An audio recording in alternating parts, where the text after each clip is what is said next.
Today, he's going to be talking about this interesting relationship between sociocultural and evolutionary approaches to the world. So, Collins, thank you very much for coming, and over to you. Thanks very much, Ben. Thanks for the very kind introduction. I'm very, very pleased to be here. I've never been to Durham before, so it's about time. And I also thought it, when I was invited to come, that it might be both appropriate and perhaps slightly preposterous, to talk about the relationship between culture and biology, this being one of the few remaining departments which comprises both, which has both evolutionary and physical and sociocultural anthropology. So what I'm going to do today is not to present my current, as it were, ongoing research. This is not an empirical paper, it's a thought piece. Rather, I'm going to present a compressed version of some things that I've been thinking about for many years. I've been engaging with biology and grappling with biology since I was an undergraduate. And I've always felt that, just as, if you're going to be an immigrant in Norway, you've got to somehow make peace with gender equality and cold. If you don't, if you can't deal with it in one way or another, you don't have to love it. But if you can't deal with it, you're always going to feel that there is something wrong in my life, and I have no idea what I'm going to do with it, because we have gender equality and a lot of snow. And similarly, I feel that anthropology, sociocultural anthropology, which is my field anyway, my primary field, needs to make peace with biology, and vice versa. And one is often surprised by why we haven't progressed any further in the attempts to make a dialogue and maybe even to move beyond some of those old debates about aggression, about kinship, about gender, and so on, which have been going on for a very long time. And it wasn't always like this. Keep in mind that if we look at the history of anthropology, in the beginning, anthropology was a rather wide-ranging, rather broad subject, maybe a bit too broad, because it might not have been sufficiently accurate in places, but there was this ambition, there was this will, as late as in Franz Boas' work, to comprise everything, as it were, about what it is to be human. So my feeling is that anthropology should be a major intellectual force in the long conversation about what it is to be human. And in order to do that, we need to widen our horizons slightly. Okay? We need to broaden our horizons slightly. That's my starting point for doing this. So with this interest, I've been reading up on the mostly evolutionary psychologists and others who have laid claim, as it were, to saying meaningful things about the same topics that anthropologists typically study. And I must admit, this is no secret, this is also published, that I have often been disappointed because of the impression that there are some people out there who have imperial designs on us. They want to assign us to a little corner in their own great intellectual endeavor. The most blatant example perhaps being a book by E.O. Wilson, Sociobiology from 1975, created a lot of controversy when it came out. I think it's less controversial now, at least the first 19 chapters. In the 20th chapter he starts to write about us, about human beings and what social scientists should do, where he concludes that it is time that social science is reintegrated into its mother discipline, biology. As every anthropologist knows, because we are sort of good at studying human relationships, okay, and various aspects of human relationships, that's not a very good way of starting a dialogue. It's a way the Norwegian state treats immigrants. Come here and we'll teach you how to become like us. And you should be grateful, because we are offering the best thing we have to offer, which is the right to be just like me. And if you don't want it, you're brainwashed. So, to begin with an example, so the starting point is that it wasn't always like this. For a very long time there was an ongoing dialogue. In fact, Charles Darwin cites Tyler in several places in his work on the descent of man, and there was a mutual interest between people who looked at various aspects of human existence. This interest has been less perceptible certainly in my time as an anthropologist. And the questions I'm going to raise are, why is that and what can we do about it? Okay? Well, why it is? There was a TV series in Norway exactly 2 years ago, the spring of 2010, which created an enormous public interest. It was a popular science series called Brainwash, Hjernevask, Brainwash, okay? And the presenter of the program had a higher degree in sociology, but he was also known as a comedian. See, he was probably the country's most famous TV comedian and had been for a number of years. But yes, I remember him as a student, you know, it's about my generation. So we knew each other then, and he wrote a rather comprehensive dissertation based on Bourdieu's La Distinction, where the empirical case was the Norwegian elite and its relationship to art. You know, art as a marker of distinction, that sort of thing. And then he became a comedian, and now he produced this TV series of popular science called Brainwash, where his main charge towards academia was that he had been brainwashed as a student, because his teachers in sociology, you see, had taught him that biology has nothing to do with the facts of your existence, or nothing relevant. There's nothing we can learn from biology. And so you should read up on your Marx and Weber and Durkheim and all the classics and read up on the more recent Foucault and Bourdieu and so on, and you will understand everything you need to know. And after a number of years, he claims that he had been brainwashed into believing this, and then suddenly, at one point, you know, there's always a sort of the point of conversion, as it were, you know, because remember many evolutionists speak as evangelical pastors. You know, whenever I read Richard Dawkins, it strikes you that, wow, where has he picked up this rhetoric? Well, of course, from the creationists, you know, from the people he's arguing against. So he had this guy Harald Eia. He had this moment of conversion when he discovered Steven Pinker and Richard Dawkins and the whole range sort of popular science writers who claim that there is a lot to be learned from evolution and fairly little to be learned from conventional social science. He made this series of programs interviewing a number of Norwegian academics and foreign academics, and it created an enormous reaction in the Norwegian population. And most of them were very favourable, you see, because the evolutionists always came out with the right answers. First, he typically spoke to a gender researcher who might say, you know, yes, we are aware of biological explanations of differences between boys and girls, but these explanations are obsolete, you know, and dated. This is old-fashioned thinking and so on. And so the next moment, he gets on the plane, the presenter gets on the plane, goes off to MIT and speaks to Steven Pinker, who then presents him with irrefutable evidence, you know, that there are lots of inborn, you know, genetic differences which explain the difference between men and women. So then in the next program about crime and violence, he goes out and speaks to a criminologist and asks her the following question. Don't you think that there may be a biological explanation for the fact that most violent criminals are men? And she would answer in a fairly sort of fuzzy way that, well, I haven't given that much thought. We look at, you know, other variables and that sort of thing. And then again, he goes to some evolutionary scientist who gives a very different answer. And in every single program, one got the impression that social science is driven by ideology and wishful thinking, whereas the hard sciences are driven by a quest for truth.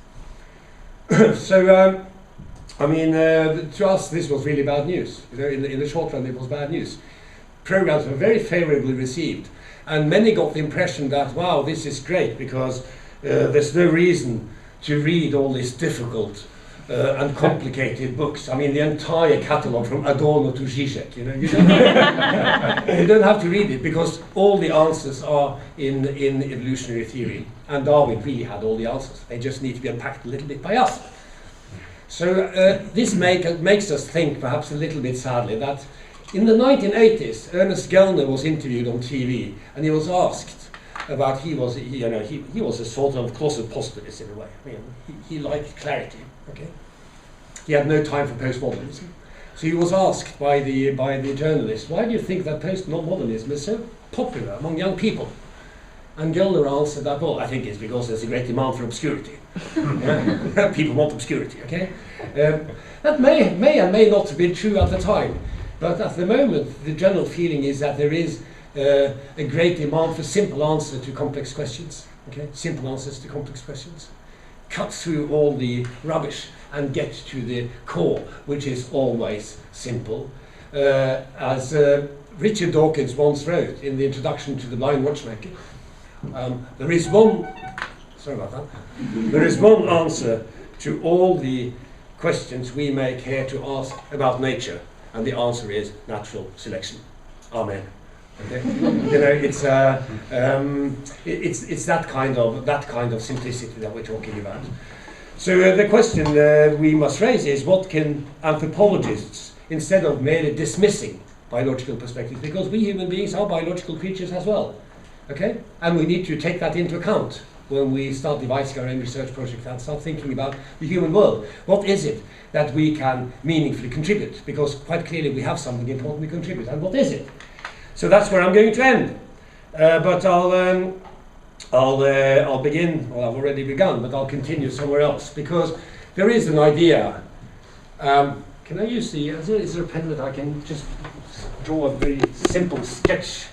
There is an idea about incompatibility or incommensurability between different traditions of knowledge or of science. And Wittgenstein once made this little drawing. Looks like this. The duck rabbit. Okay, the duck rabbit. You see the duck, but if you turn it around 90 degrees clockwise, it may, with a little bit of imagination, resemble a rabbit. I mean, this is what it looks like in the philosophical investigations with a very long beak, okay? The duck rabbit. So an assumption which is not very uncommon, and which is a sort of slightly resigned live and let live attitude, which is found many places in academia, is that these different forms of knowledge are like duck rabbits. They don't really speak to each other. They have little to do with each other. You can see the duck and you can see the rabbit, but you cannot see both simultaneously. So this is a kind of dualism. You know, the title of my paper is Beyond Dualism. I forgot to mention that. The kind of dualism that we have grown accustomed to and that we have somehow resigned ourselves to in practice, I think. Many of us, anyway. One possibility, one way of overcoming dualism is by thinking about, you know, doing interdisciplinary work, which is fine. But I think we can do better than that. I think we can do better than interdisciplinarity. So what sort of my bid, as it were, for a kind of movement forward in the dialogue between evolution, biology, and sociocultural anthropology is rather to see it as an aim not to have a unitary form of knowledge. That was a project of the logical positivists in the 1930s, and it was for good reasons abandoned. And it was in fact Wittgenstein's project before he became a relativist, or before he started to study language in a serious way. Language and meaning, and meaninglessness.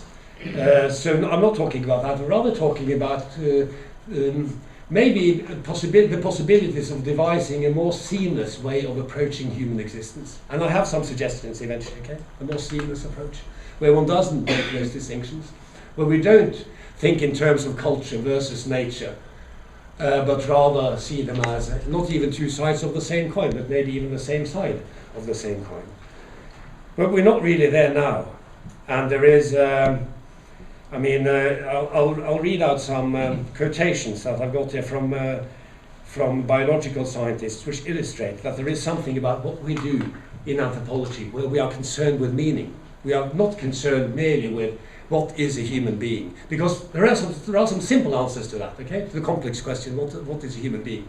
One can say that, with Dawkins, one can say that, well, all the answers are in the great book of life, which is evolutionary theory. Or one can say that, yes, Homo sapiens is a small twig at the end of a branch on the great tree of life, of evolution. And that's it.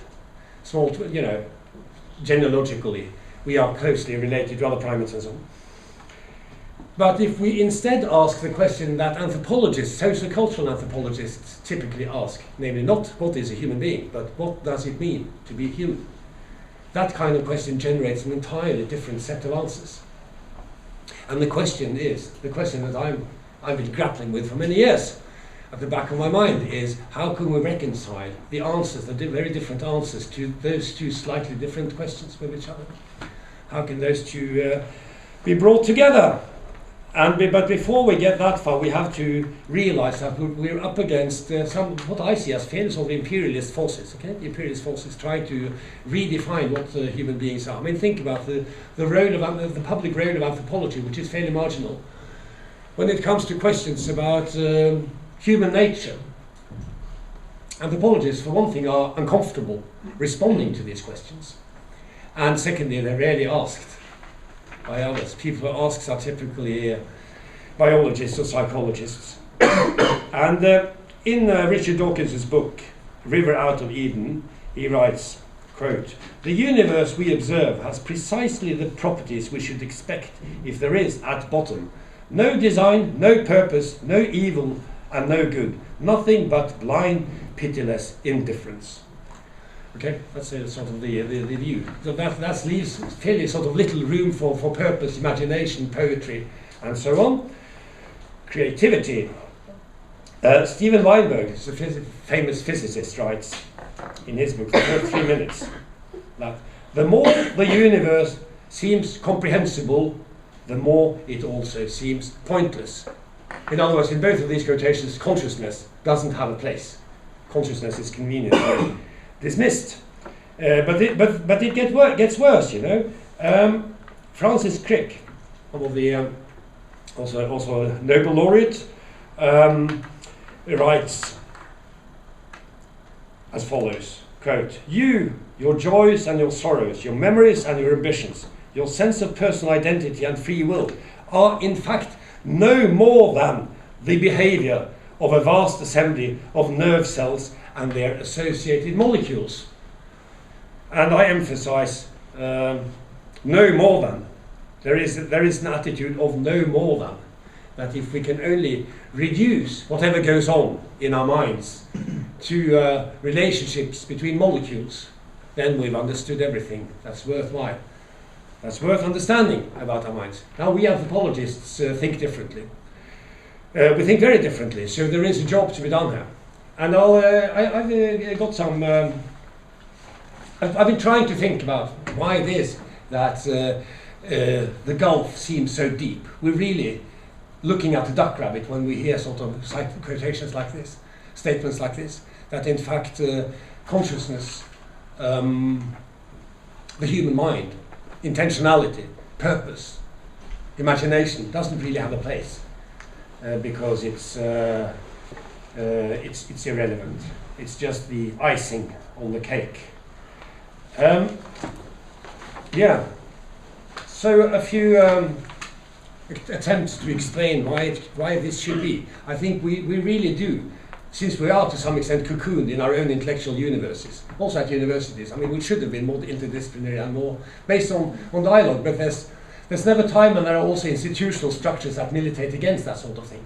As you would know, I mean, every discipline has its own, conferences, its own journals, its own heroes, its own discussions and so on. And so there are those reasons, but there are also other reasons, I think, for there not being a better dialogue, which is partly the result of a lack of mutual understanding of what we're doing.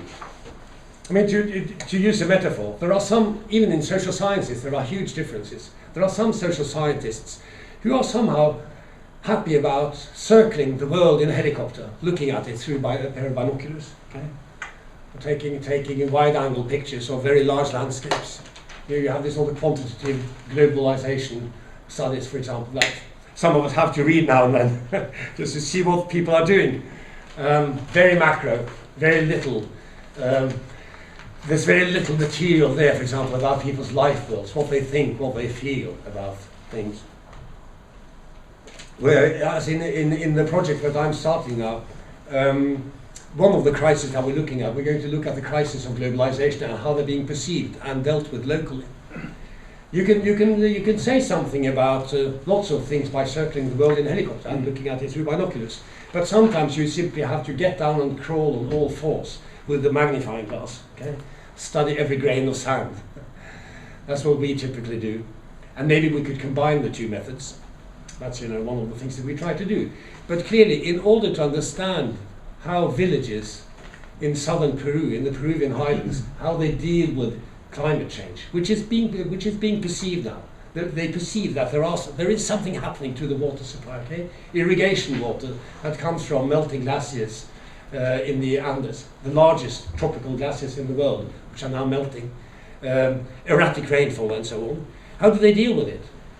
In order to do something meaningful about that kind of situation politically, we anthropologists really believe, I think we all do.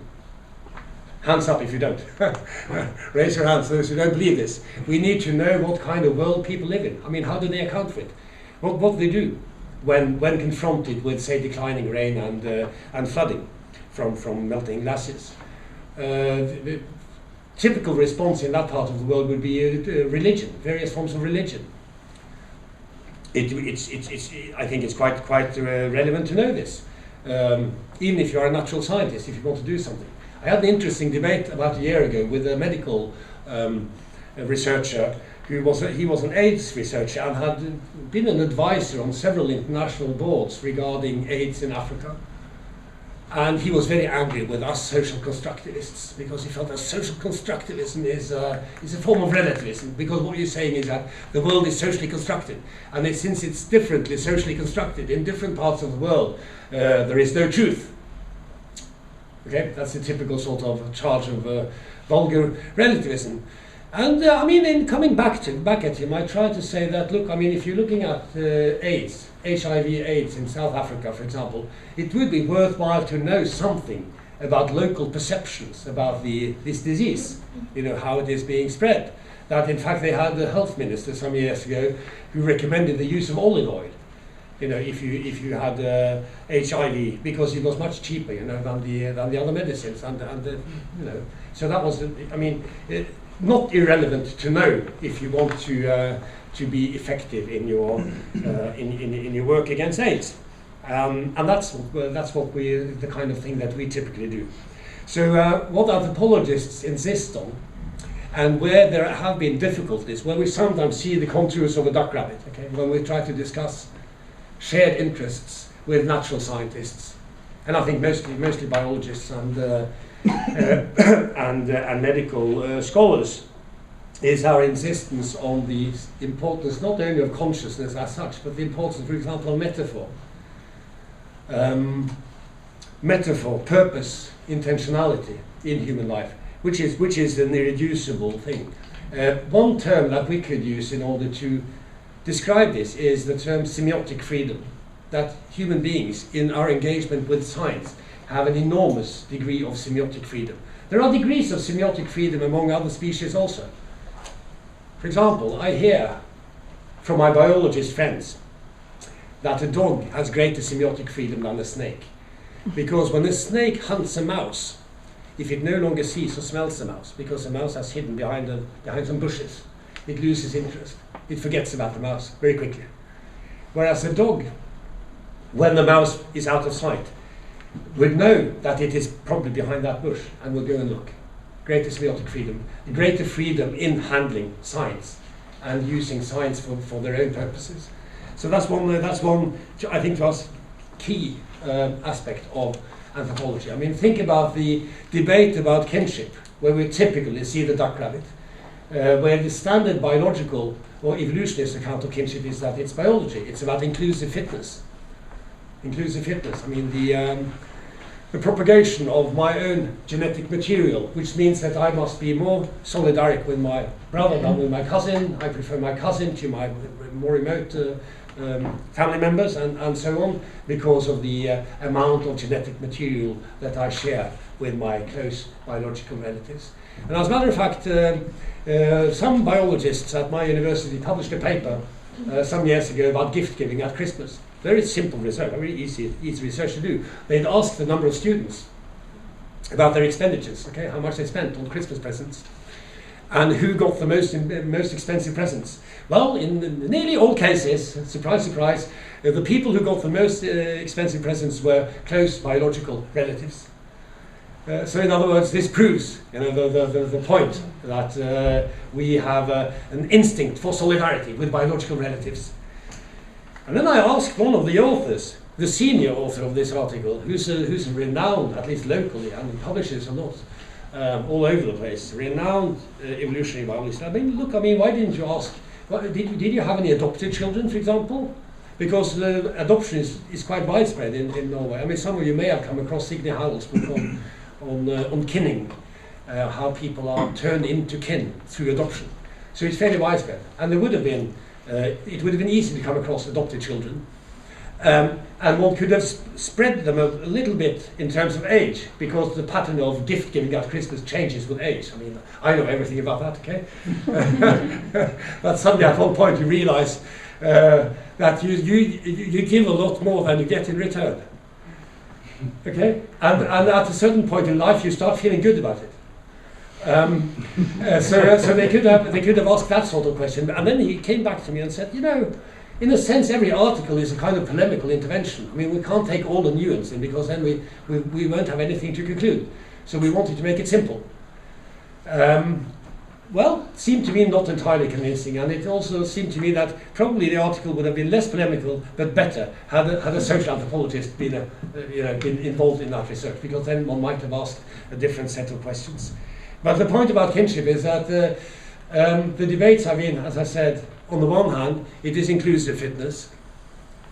On the other hand, well, anthropologists have difficulty speaking about biology at all in connection with kinship. To me, it's not difficult at all, because it's biology, but it's also metaphorical biology. Just like place. People are, I mean, there are two main ways in political anthropology of organizing politics in a stateless society, and also in state societies. You can base it on kinship, or you can base it on place or territory. You see this in nationalism also, that there are two main sort of trends in the history of European nationalism. One of them is based on ethnicity, the other, the French, on territory. The idea of the republic. But the point is that since we are capable, or rather since we cannot help creating metaphors, we think metaphorically about kinship. I mean, how people become brothers, for example, in certain milieus without really having a lot of genetic material in common. I have a research student in Amsterdam who's writing about this now, about brothers from Suriname and from Ghana. And they are brothers, because they are structurally in a similar situation. And even white people can become brothers if they behave in an appropriate way and are structurally positioned in the right way in relation to the informed economy and a number of other things. So, in other words, this is irreduced. But I think that's nothing. We can't negotiate that. I mean, if we're going to do something, create something across these sometimes very unproductive dividing lines between biological and sociocultural anthropology, it's a metaphor and consciousness are non-negotiable. They have to be incorporated on our own terms, and not to be reduced to cells or neurons or whatever. Now, I think I'm going to read out a bit of this. As you see, I've got a big manuscript. I'm not reading it out. I think there are at least 4 reasons that obviously knowledgeable persons, but from different parts, as it were, of this world of knowledge, why they offer so different answers to identical questions. Excuse me. I mean, first, and I've already commented a bit on that, and maybe most importantly, they operate different researchers or different schools of empirical research and thought operate on different scales. I mean, some find local particularities while others find universals. This is a classic in anthropology, and I think it's been one of the most productive debates in anthropology, where the typical sort of discussion at an anthropological seminar, when someone has presented his empirical work, his or her empirical work, and ends up by saying that I think this is a universal. I think this is the way it is everywhere. And someone would inevitably raise their hand and say, no, I've done field work in such and such a place and it was different there. And then you have a typical anthropological discussion. And it really, to some extent, it depends on your level of abstraction, but it's also very very productive. I mean, if you ask the question, what is language? What is language? The answers would range from a generalizing statement about language, about the human capability for language and so on, to questions such as what are the characteristics of this language, as opposed to other languages. You know, the difference between language and a language. So, two different questions, often conflated. There are credible evolutionary accounts of the omnipresence of language in human society. It's one of the things we have in common. Language is something that unites us, right? All human cultures have language, and all human cultures create metaphors. But there are specific historical and cultural reasons for the fact that Bengalis speak Bengali and not Mandarin. So in order to understand languages, you need to get down on all fours and crawl around a bit. And if this can be clarified, perhaps a number of less productive discussions would be avoided. Secondly, the two kinds of researchers operate not only with differing spatial scales, you know, the big and the small, but also with varying temporal scales. And I think this is underestimated. And it's quite interesting when we look at climate, and we're dealing with, we're relating to politicians, because politicians cannot think any further than the next election. Because, as I say, the voters don't. The voters are interested in next year. They're not interested in 2060. Whereas if you do climate research, you know that we have to think in terms of centuries. Right? But anyway, in a sense, we may say that the evolutionary biologists watch the small hand of the watch, whereas archaeologists and historians may follow the big hand, and social scientists are generally concerned with the second hand. The temporal scale is very different. So an evolutionary approach to kinship might, interestingly, raise the question within the context of human evolution, which is a temporal horizon spanning somewhere between 200,000 years and maybe a couple of million years, depending on where you draw the boundary of humanity, where you would say that humanity began.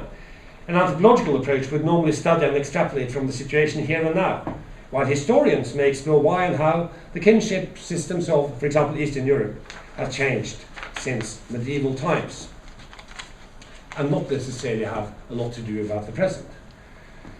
And thirdly, and I now return to those two questions, what is a human being in objective terms, and what does it mean to be a human being? Of course, if you're interested in understanding the life worlds of others, the kind of worlds that people themselves perceive that they live in, we have to use the method of cultural relativism, which entails simply to make an effort to learn to see the world the way they see it. Not in order to become one of them, but in order to become capable of explaining to colleagues, students and others what kind of socially constructed world they live in. This leads to innumerable misunderstandings, and not just with other scholars and scientists, but also with the greater public.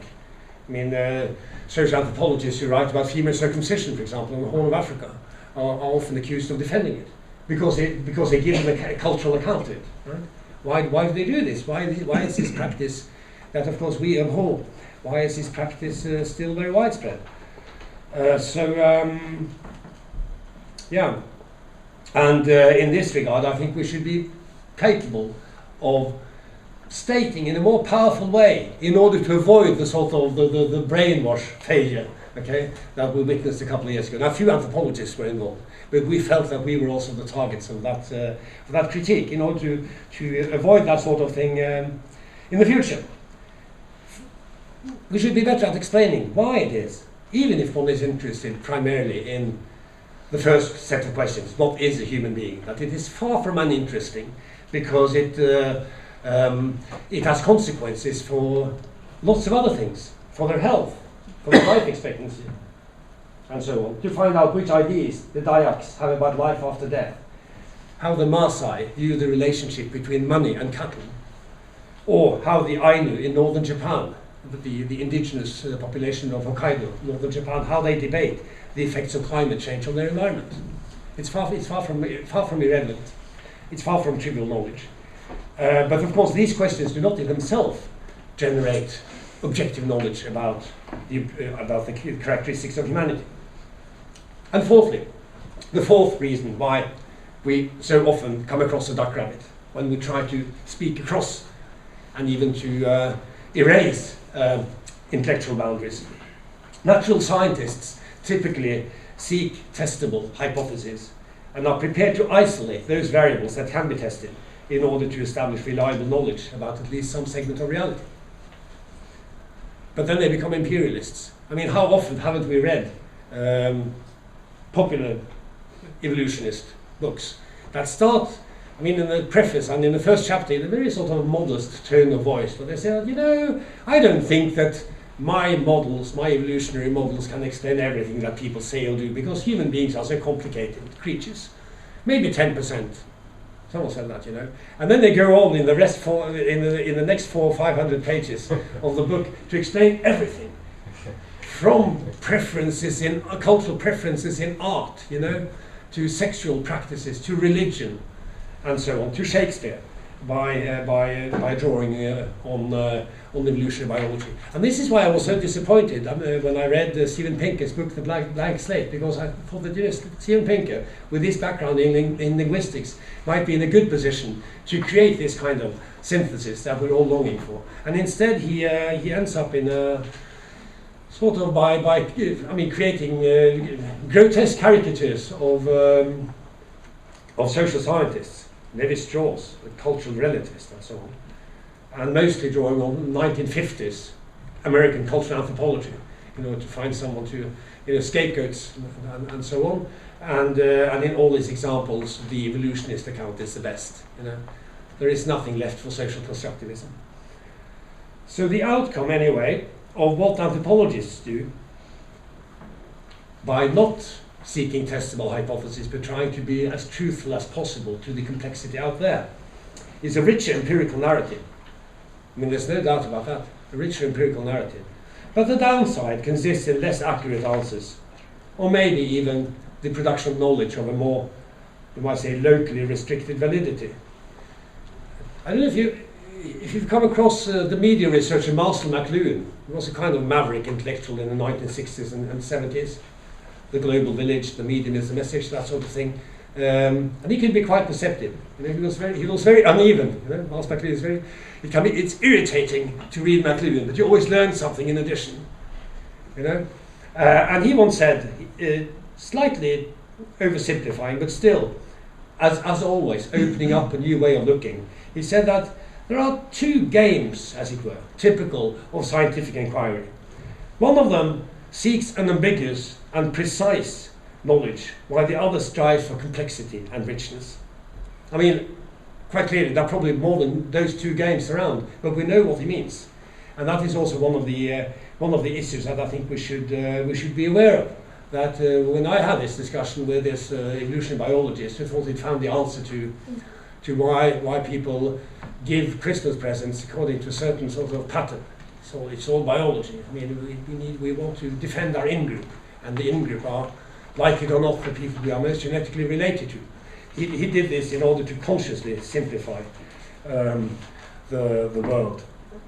Now, so these are the four sort of main reasons why what we're getting is frequently a duck rabbit. But perhaps we could use a different metaphor in order to think about the kind of ecology of ideas, or the ecology of knowledge, in which I think anyway that anthropology should play an important part. Maybe the metaphor of the duck rabbit is not always appropriate, and I have some experiences myself with a slightly different result. Maybe I've just been lucky, because I've been collaborating with a biologist for a number of years. We've written 2 books together, and there may be more to come. We wrote one about selfishness, that's more than 10 years ago, where we approach, the idea of selfishness from a biological and anthropological point of view, beginning by asking the naive question, are human beings inherently selfish? For some reason, most biologists would say yes, and most anthropologists would say no. And why is that? Is it because certain personality types are recruited, are drawn to anthropology, and others are drawn to the hard sciences? I don't know, but we ended up with in a sort of typical liberal mode by saying that, well, the question is wrongly asked.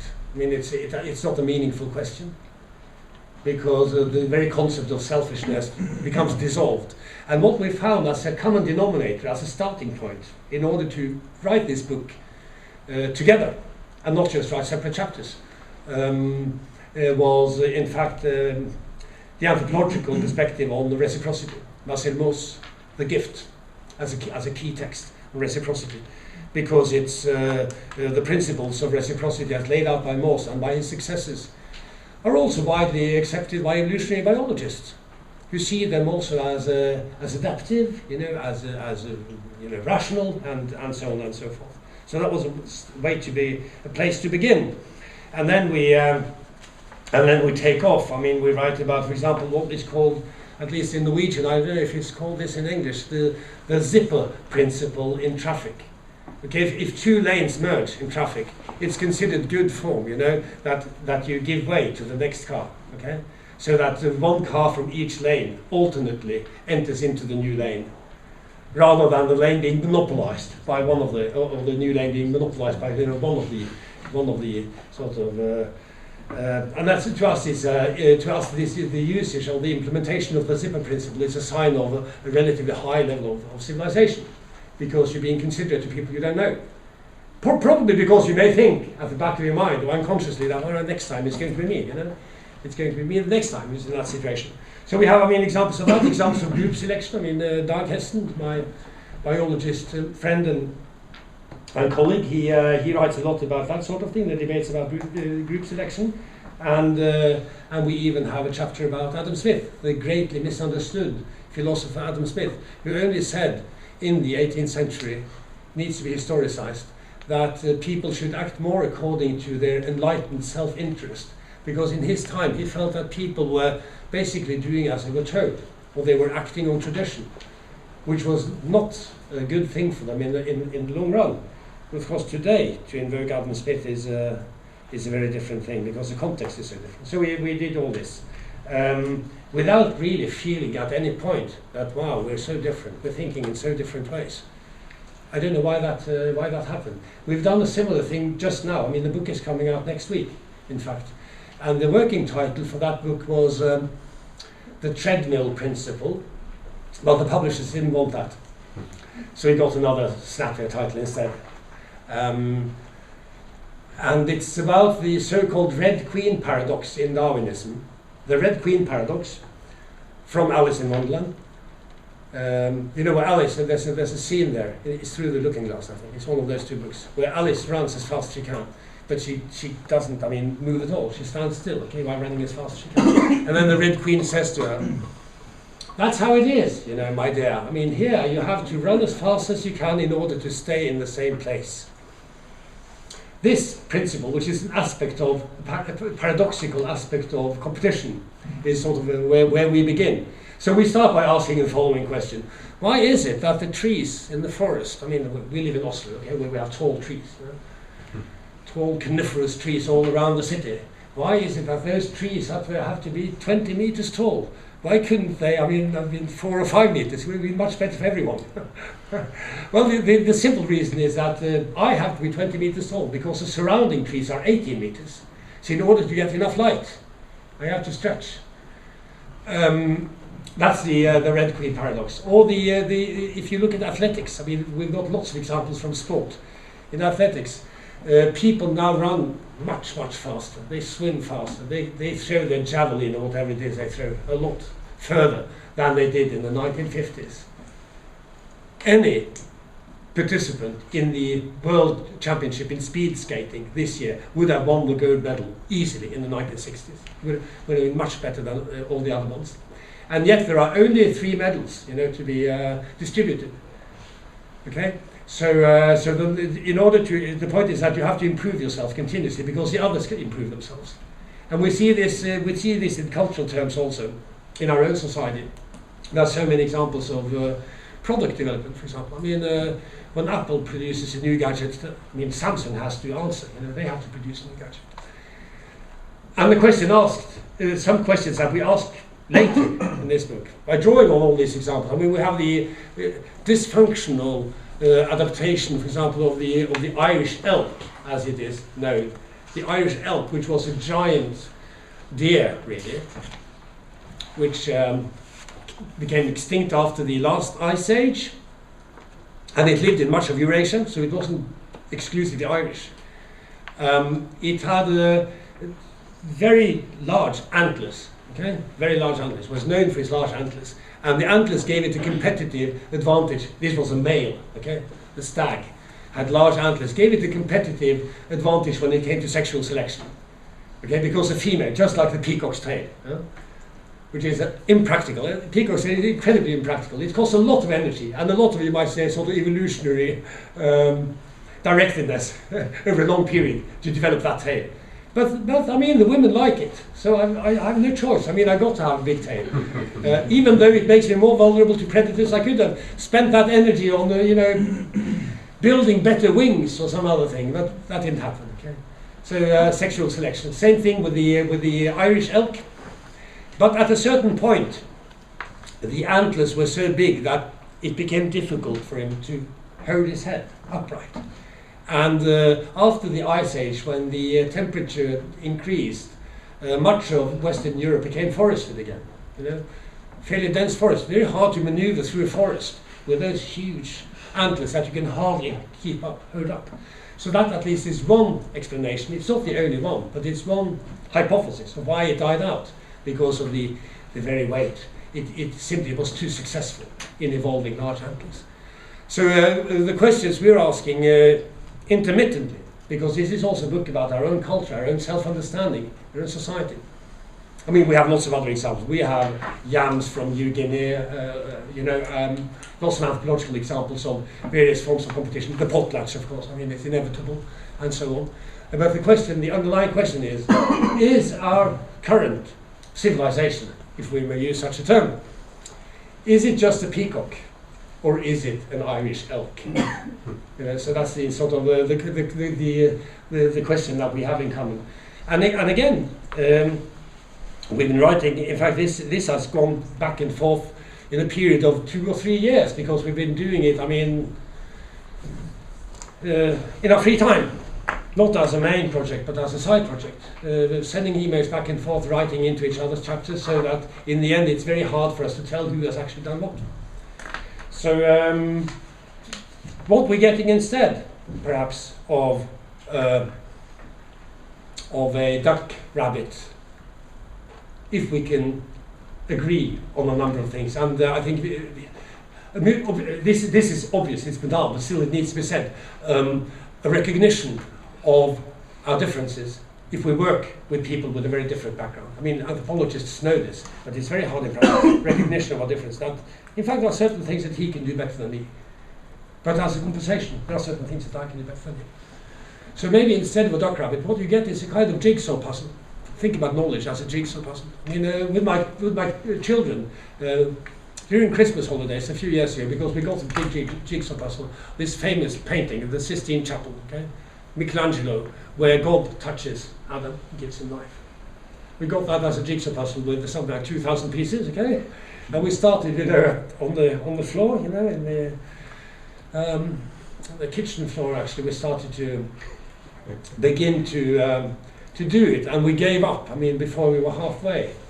And this is, to me, it's an image of knowledge, right?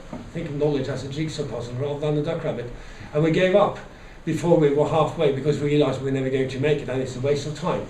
But before we gave up, and that was the sort of the heartening thing about this experience, it was very easy to do the edge. Although there were several hundred pieces, very easy to do the edge. We anthropologists are good with boundaries, we understand boundaries, okay? It's good to do the edge. And it was also very easy to do the moment, sort of the center of the painting where God touches Adam. We got that, together. But the ceiling, this sort of cracked, sort of blue painting in the sky and the ceiling, we never managed. So maybe that's another way of thinking about knowledge. If we think about anthropology, not just as a more or less, as a purely academic discipline, but as part of, as I said, about part of the long conversation, which is very long, which goes back to the Greeks, the long conversation about what it means to be human. Maybe a more fruitful approach to knowledge would be by seeing it as a jigsaw puzzle, where we have some things that are non-negotiable to contribute, which are to do with life worlds, human life worlds, which is to say that it does make a difference, as we've tried to tell people forever.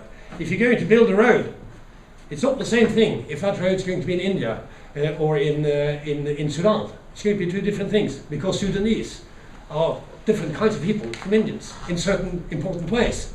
And someone should find out and explain how that is. So that's non-negotiable. Okay, let me end. I'm not saying that anything goes. I'm not saying that it's easy to try to break down those boundaries between different forms of knowledge. But I'm not saying that anything goes. But on the other hand, on the one hand, you would have a sort of nothing but view. This is really nothing but, etc. It's like the physicist Eddington was a Nobel laureate. During his acceptance speech, he said, when he got the Nobel Prize, this was in the 1920s or 30s, I'm not sure which year he got it. He said, well, the table in front of which I stand seems to you as if it is made of a solid material, but I know that it is really made of particles and waves, with lots of gaps, plenty of gaps. Most of it is just air. It's just gaps between molecules. I know that it really is.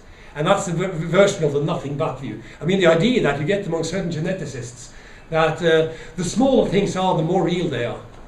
If it's only very, very small, so small that you can't even see it with a microscope, it's probably much more real than the things you can actually see and touch. That's the same logic.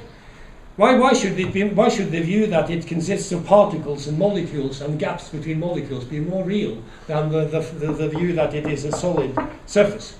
So that's one thing that we're up against, this view that, a certain form of reductionism. Certain forms of reality are more real than others. So we must accept people like us from socio-cultural anthropology, that there are certain fundamental facts about human evolution which places certain constraints and give certain possibilities, which are there, and which are not trivial. And they must accept metaphor consciousness and intentionality as real forces, not only in history, not only for my own well-being, but in fact in nature. So that's what I have to say for now, and I hope you have some disagreements, and that's also how my belief is that one way of, my old teacher, Frederick Mark, we just spoke about him, his way of getting ahead, getting new ideas was always to travel to a new place and do some field work, or at least just to visit some new place.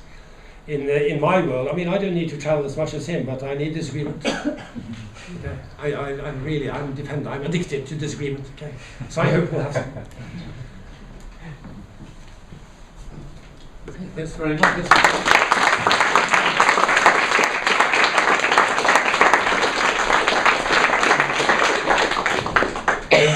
An excellent talk, and I'm sure we have lots of questions, so I don't want to hold the space necessarily.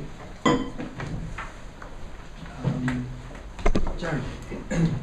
So some of the biologists that you mentioned, Pinker, Dawkins, Crick, have quite extreme views, and one could argue that there are plenty of biologists out there who would perhaps, along with yourself, disagree with a lot of the conclusions that evolutionary psychologists have made, and that they may have made the headlines, but it's perhaps not what the majority of biologists would agree with. No.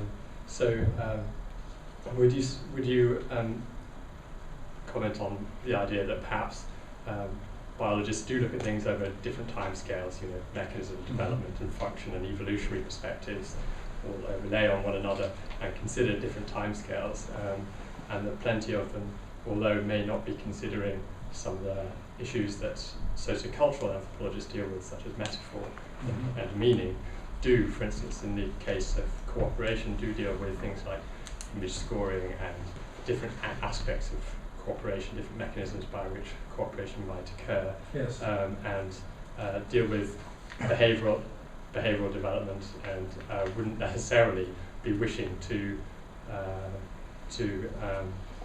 be reductionist to the extent that they want to explain things in neural and genetic terms. I mean, if they can have, if they can try and understand things at different levels simultaneously, and that would require different teams of scientists, then that's fine. But plenty, such as say Mike Tomasello, would be, I thought, in agreement with quite a lot of the ways in which you would want to consider cooperation. Absolutely, I agree with that, and of course, you know, it's a new term that has come into public speech in Norway is moderate Islam, you know. And so perhaps we could say that, yes, well, there is a moderate biology. It's an extremely sort of patronizing way of talking about other people.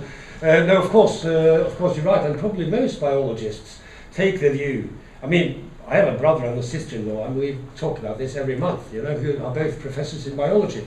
And they are, as it were, moderate biologists, and would say that, you know, no, when it comes to things such as religion, and maybe even kinship, I mean, we biologists don't have a lot to contribute.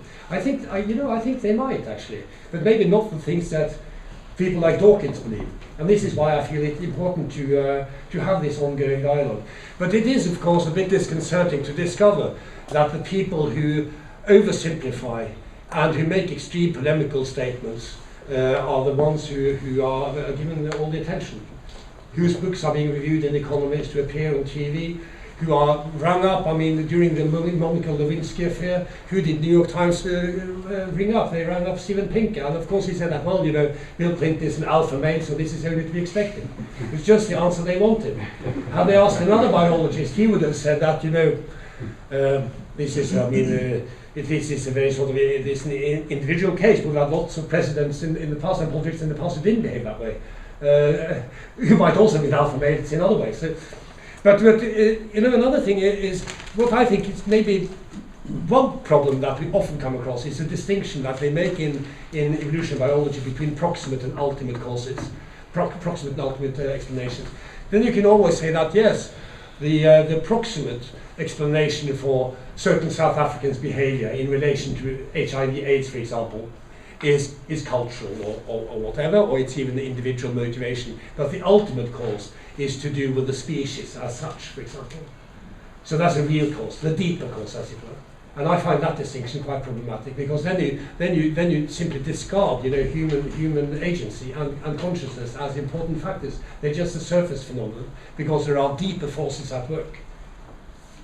Yes? Just coming back on that exact point, I mean, there are biologists who feel that the current neo-Darwinian synthesis is outdated, and particularly this ultimate distinction in terms of what's the true causation behind any particular behaviour. So yes, quite. But I think we should be just one thing to this. I think it's important to have an open mind, and there. Probably there are ideological biases in anthropology as in other disciplines. Thinking about the theory of games, for example. Theory of games was very controversial when it was introduced, came from economics, and was taken over by biologists very soon, because they saw that they could use it. The prisoner's dilemma, that sort of thing. Anthropologists on the whole felt sort of rather cool towards that, with a few exceptions such as Frederick Barth, who liked it, and then he changed his mind. After some time. But now, in the latest generations of theory of games, Robert Axelrod, people like that, they've shown that cooperation is adaptive, in fact. Cooperation is a good thing in the long run. What they call generous tit for tat, which means that if someone does something to me, I would reciprocate. But I will be slightly kinder than I had to, because that will give me more friends, you know, and people who would do things for me later on. So that will be adaptive for me and profitable for me in the long run. In other words, cooperation pays. And suddenly many anthropologists and other social scientists, well, maybe the theory of games isn't so bad after all, on purely ideological grounds. Yeah. Yes. I study both biology and anthropology, so I'm used to kind of seeing the huge amounts of overlap that there are in certain areas of kind of analysing human behaviour. And I've come across ideas from certain people that as soon as we understand supposedly everything there is to know about our evolution, our genetics, and how much that contributes towards our behaviour, there'll be, everything as to why we behave the way we behave will be understood, and there'll be nothing else really to study or nothing else relevant to study. But then when you take into account our consciousness and the fact that, yes, I know that this particular behaviour has an evolutionary reason or a reason for being there, but I can choose to behave in a completely different way, or I can choose to go against the instinct or the logical reasoning that I have for it. How much do you think human consciousness affects that evolutionary kind of explanation for our behaviour? Yeah, well, that's a big question, isn't it? One of the very big questions. There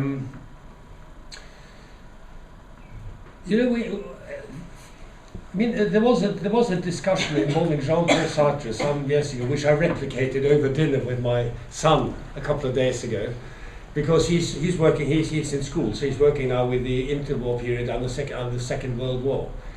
And the question we asked was, had Hitler been accepted by this art academy in Vienna and got some recognition as a painter, would history then have taken another turn?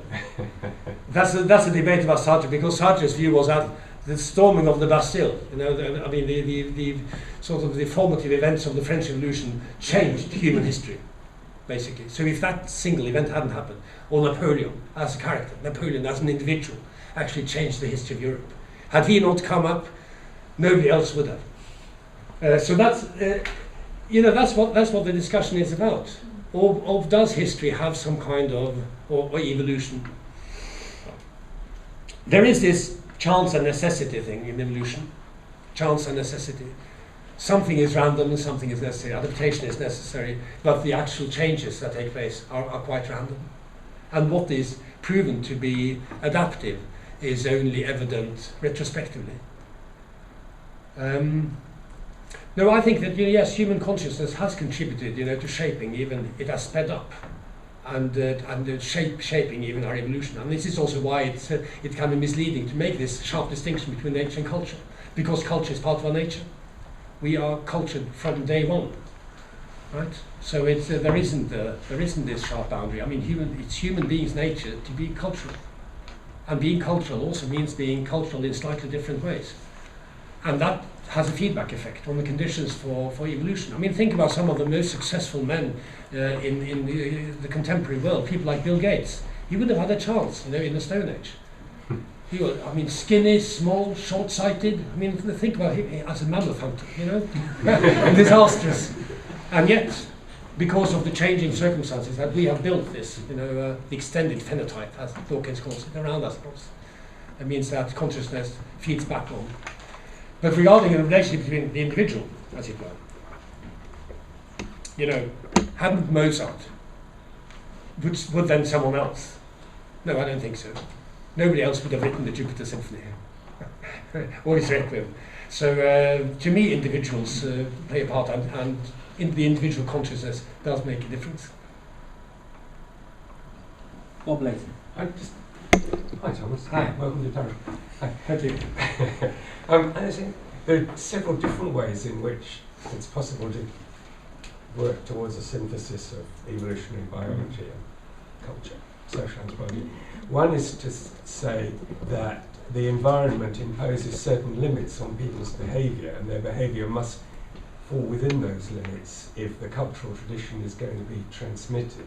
For example, if you look at Australian Aborigines in Central Australia and the San in the Kalahari, they're living in very similar environments.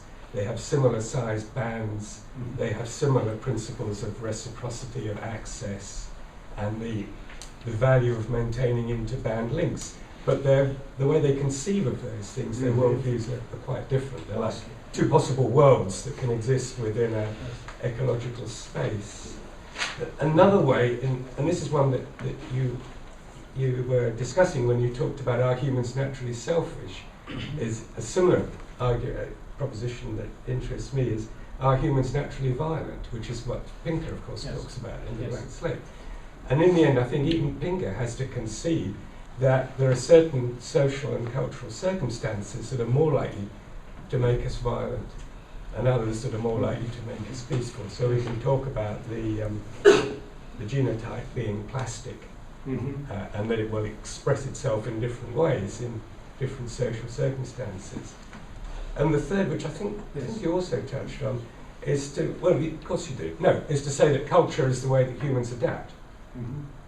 It is actually the vehicle by which we're able to adapt very rapidly and very flexibly to ecological problems. Yes.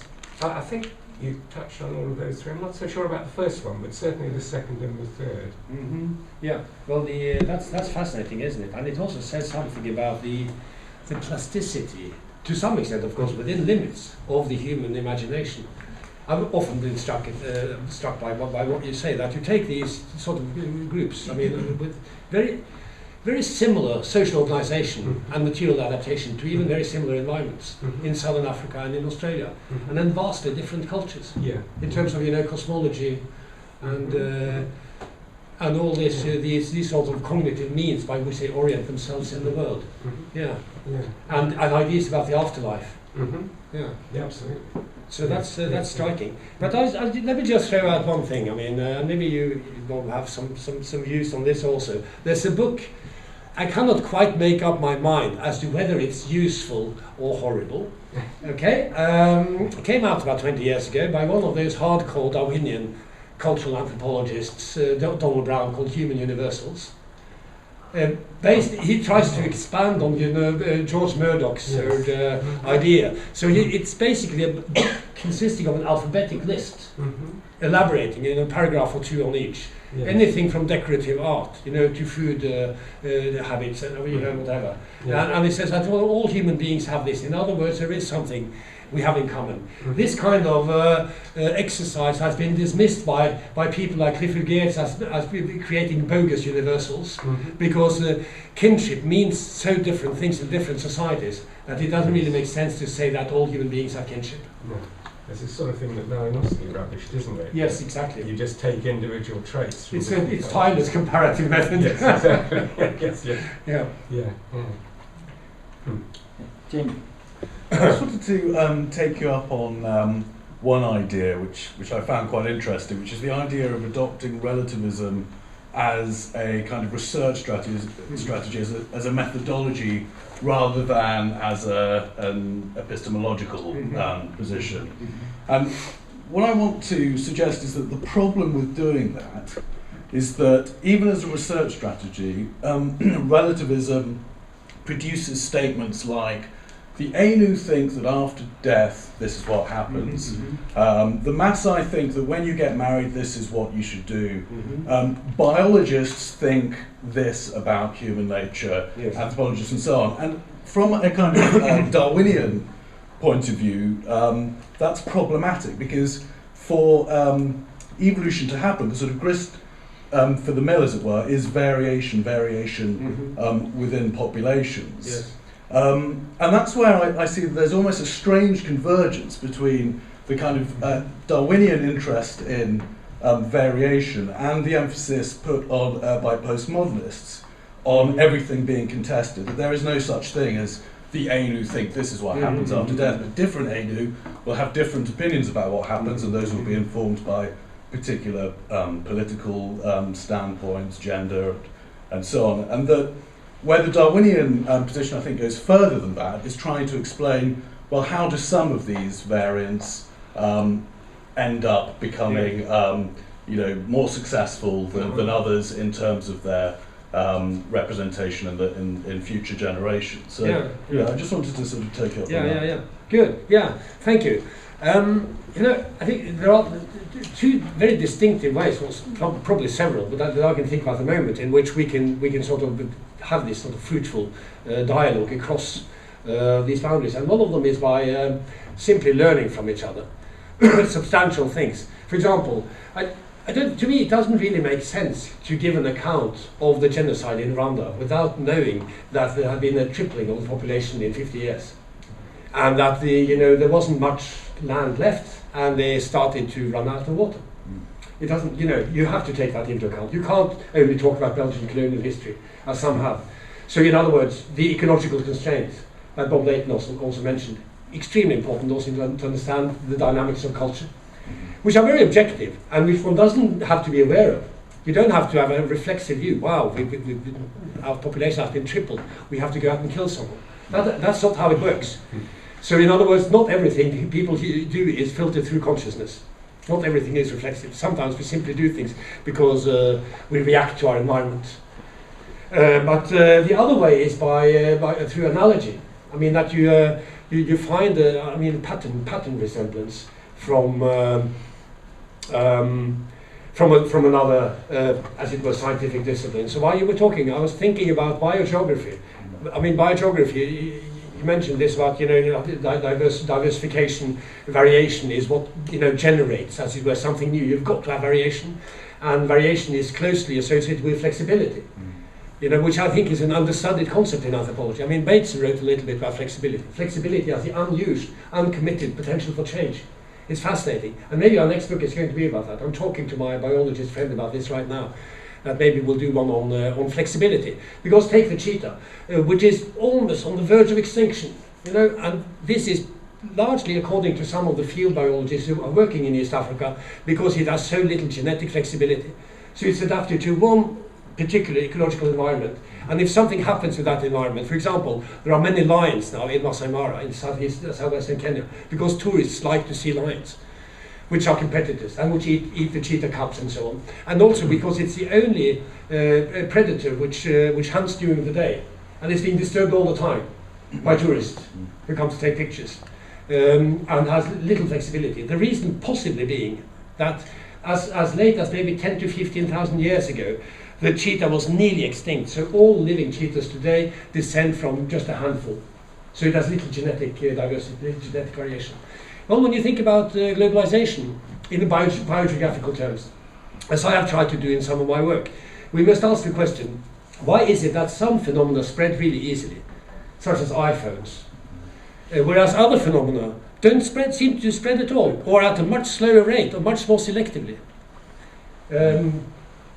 Yeah, and I think we can find explanatory models. We can't use them uncritically, but we can find inspiration in biology and in biogeography. And there are anthropologists doing that kind of work, like Dan Sperber. Exactly. Yeah, he's doing it in his way. Yes, that's right. Epidemiology of ideas. Yes. I'm not just thinking about ideas, but also things. Ideas, books. The question that we're asking, ourselves, in a small country, small language community, it's very unlike English, because everything is translated from English, but very little into English. Okay, which is the main language, but it's true. There are interesting statistics on this. UNESCO have these statistics. Far more is translated into language like German or Russian than into English. Even in Denmark, 5 million people, more books are being translated into Danish than in America, in the United States. So that's sort of a large language community. And we sometimes ask the questions at home in Scandinavia, why is it that this writer, why Stieg Larsson? He's not even the best thriller writer. Why not some of the others who write far better books? There are explanations for this, but we don't have them at our ready disposal. Yeah, Paul.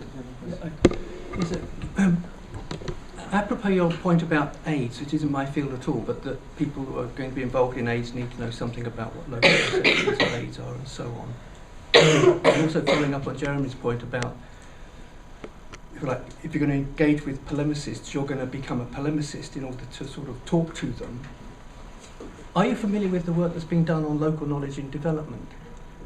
Where many of us have tried to engage with, not in my case medical scientists, absolutely, but natural resource scientists, in an attempt to get across what is the local situation, because we believe this is important. Now, I've worked with many scientists who are really up for this, and it's not the case that all scientists are, hard-nosed, it's all just to do with chemistry and physics. They may be a soil chemist, and that's what they specialise in. Yeah. But they're very open to wanting to know, well, what are these people's ideas about fertility here? What are they doing to try and maintain fertility and so on? But one of the downsides of this, for us as anthropologists, is you've been mentioning cultural relativity and so on. is that if you get engaged in this work, my experience is you then become accused of being ethnocentric. Because what you're doing is you're trying to take what's happening to the Bangladesh floodplains, and they're trying to relate it to our science, Western science, global science. And this is seen as being something which is bad to do within anthropology. This is, I mean, my personal experience. So I think that maybe if you're going to engage with polemicists, then you're going to have to be polemical. But if you want to engage with those of us who are really trying to take things forwards, then forget about the Pinkers and the Dawkins and these other people. I mean, unless you want to write for a very popular audience, in which case I guess you'd have to be a polemicist, but I can't think how you do that. Anyway. Yes, the point is well taken. I mean, it's an excellent point. I think many of these things are contagious. You know, on a personal note, I mean, for a while, some years ago, this was long before the terrorist attack in Norway last summer, I tried to discuss with some of those people who felt that Norway had been betrayed by its government because it opened up its border to Muslim immigrants and that they were slowly taking over the country. But I stopped doing it after a while, not only because I got so many threats that it became a bit unpleasant. I mean, I have family, you know, it's not just me. So I knew that violence was forthcoming, not in that form and not at that scale. But I had felt the hatred. But you also felt that you were being, somehow that the emotions were contagious. Just as you say, if you engage with polemicists, you become a polemicist yourself. And this may have been what happened to Richard Dawkins when he started to engage with evangelical Christians and creationists in the United States. So that point is well taken. And of course, there is a lot of interesting collaboration and a lot of, you might say, really fascinating work being done in these interstices or in the frontier areas between those perspectives. Let me just mention very briefly, I mean, the most recent PhD student I had, she just defended a thesis before Christmas about genetic counselling among Norwegian Pakistani couples, because as everybody now knows, I mean, there's a lot of cousin marriage. And as also transpired, I mean, that increases the risk of certain hereditary diseases. Now, the absolute numbers are very low. But if you look at it in percentage, you know, the chance of a Pakistani Norwegian couple getting a child with a hereditary disease is far higher than among ethnic Norwegians, and it's attributed to their being married to the cousins. So she's a medical anthropologist who had done fieldwork not only among the couples who went to get genetic counselling, but also among the medical scientists who gave the counselling, because they would ask, for example, are you related? Are you relatives? And if they said no, they would just move on to the next question, not realizing that being a relative can mean something totally different in Pakistani Punjab than it would in the western suburbs of Oslo. So she did a useful job, and they thanked her for it. I mean, all these medical doctors, they came to the Viva, they came to the party afterwards, so there were no hard feelings, and they thanked her for having set them right. So, but she, of course, needed their knowledge as well in order to be able to do the job at all, to know what this was about. So by all means, there's a lot of this also. I'm sure there are questions people around this table want to ask. Go on. Winter. I've got a question. It's a bit difficult with this, but I want to sort of go back to Paul's point, because this is certainly the issue for me in my work. Sometimes is that place where you're trying to take somebody's understanding that runs counter to biology, take that seriously, but then also take seriously biological knowledge, trying to bring them together in a way that isn't disrespectful, has been my challenge of, And I've taken it extremely seriously, but I haven't really been able to come out the other end. Yes. Well, I don't know how to answer that. You know, you have this. I mean, there was this book edited. Well, Tim Ingram was one of the authors many years ago, actually, called "What Is an Animal," and there have been some interesting. There is some interesting research. Now, we spoke about that also just before this seminar on human-animal relations. Relationships between humans and animals, and how they somehow shape each other. Of course, we believe, and I guess we may be right, that we shape them more than they shape us. But think about the domestic dog. All the races of domestic dogs, their various, characters, personalities, behaviors, and so on. And not so long ago, they were all wolves. Not very long ago, a minute ago, in fact, in evolutionary terms, they were wolves.